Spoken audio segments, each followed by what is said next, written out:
Hello students, welcome back to our YouTube platform math study point. अपन पढ़ रहे हैं आपकी कक्षा 8 मैथमेटिक्स और उसकी कार्यपुस्तिका में आज पढ़ेंगे अपन कार्यपत्रक 88। अगर इसके माध्यम की बात की जाए तो ये एक सरल प्रकार का आपका कार्यपत्रक होने वाला है। दक्षता, सर्वांग सम आकृतियों की समझ को बना पाना। तो मैं आपको बता देता हूँ कि सर्वांग सम आकृतियाँ कौन सी होती हैं। तो देखो, सर्वांग सम का अपन संधि विच्छेद करेंगे या फिर इसको खोल के लिखेंगे तो क्या बोलेंगे, सर्व प्लस अंग प्लस सम्मान, यानी कि ऐसी आकृतियाँ जिसके सभी अंग क्या हो, सम्मान हो, उसको सर्वांग सम बोलेंगे। ठीक है, कोई भी आकृति में क्या क्या मिलेगा आपको, एक तो कोण मिलेगा और दूसरी क्या मिलेगी आपको, एक उसमें भुजा मिलेगी। ठीक है, इस प्रकार से दो ट्राइंगल बनाए हैं मैंने। इन दो ट्राइंगल में आप देखोगे कि सभी भुजाएं क्या हैं, इक्वल हैं। ठीक है, सभी कोण भी क्या हैं, समान है। तो ये वाली आकृति अगर इस पे रख दी जाए तो ये क्या हो जाएगी, ये आकृति हमें नहीं दिखाई देगी, एक ही आकृति दिखाई देगी। तो इसको बोलते हैं सर्व अंग समान वाली आकृतियाँ, इसको बोलेंगे अपन सर्वांग सम। और एक होता है समरूप। क्या होता है, समरूप।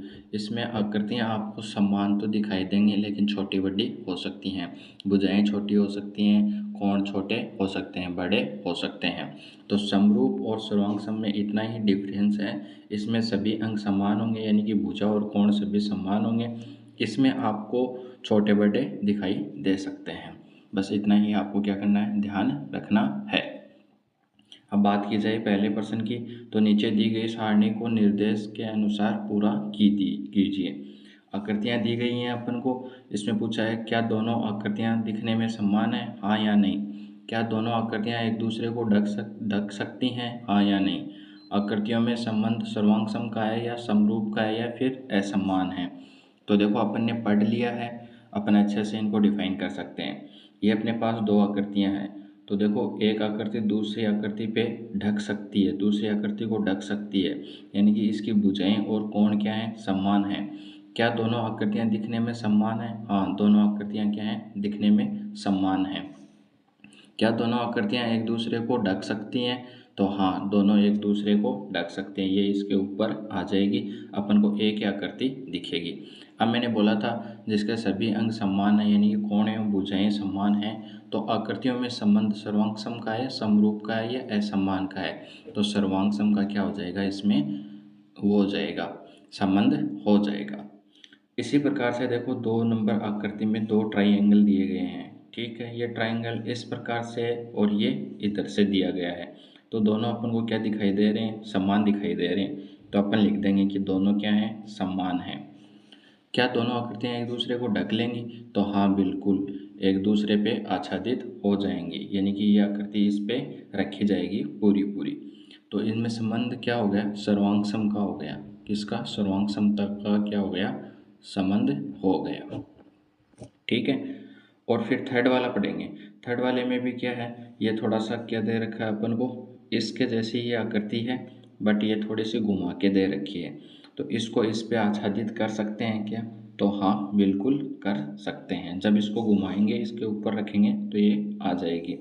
ये किताब में है तो ये लगभग क्या है, इक्वल ही है। तो यहाँ पे लिखेंगे हाँ दोनों आकृतियाँ क्या हैं, समान हैं, एक दूसरे को ढक सकती हैं, हाँ ढक सकती हैं।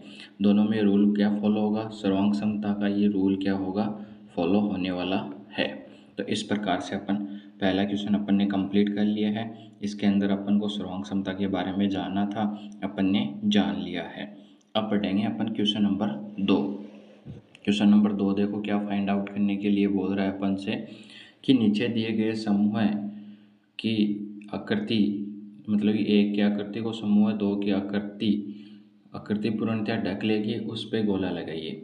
यानी कहने का मतलब है समूह ए में अपन को कुछ आकृतियाँ दी गई हैं और ये समूह 2 है। तो इस वाले समूह में जो ये 2 नंबर समूह है, इसमें से कौन सी आकृति है जो समूह 1 वाली को क्या है, पूर्णतः ढक लेगी। यानी कि अगर इस त्रिभुज को इस पे रख दें तो ये अपन को एक ही त्रिभुज दिखना चाहिए, ढक देना चाहिए एक दूसरे को। तो देखो ऐसा ट्रायंगल कहाँ कहाँ दिखाई दे रहा है, यहाँ पे और यहाँ पे। गोला लगाना है तो आप टिक कर लो, ये वाला और ये वाला क्या हो जाएगा, सही। गोला करोगे किताब आपकी ख़राब हो जाएगी।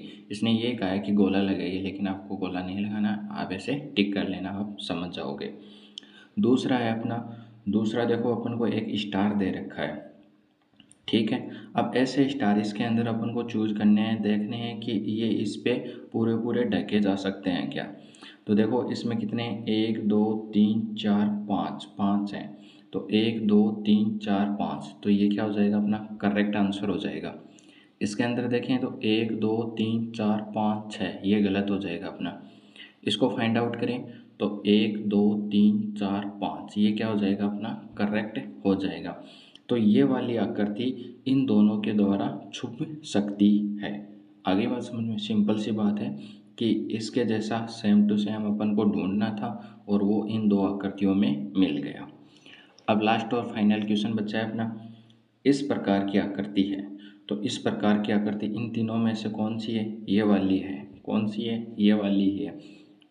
ये तो वैसे भी नहीं होगी क्योंकि ये क्या है, छोटी है, और ये वाली भी क्या है, छोटी है। तो इसका करेक्ट आंसर क्या हो जाएगा, ये वाला हो जाएगा। अगर गोला लगाओगे तो क्या हो जाएगा, बाहर की साइड चला जाएगा। इससे अच्छा है अपन ने ऐसे ही टिक कर लिया। अगर आप गोला लगाना चाहो तो गोला भी लगा सकते हो। तो ये अपना था कार्यपत्रक 88, जिसमें अपन ने सर्वांग क्षमता के बारे में पढ़ा। अच्छे वैसे अपन ने इसको फाइंड आउट कर लिया। और क्या बोलते हैं, आपको कितना समझ में आया है, वीडियो के कमेंट बॉक्स में जाके कमेंट करके बताना है कि अपन को 100% में से कितना आपको समझ में आया। वीडियो को ज़्यादा से ज़्यादा लाइक करना है तथा अपने यार दोस्तों के साथ इसको शेयर करना है। मिलेंगे नेक्स्ट वाले कार्यपत्रक के साथ 89 के साथ, तब तक आपको बहुत बहुत धन्यवाद।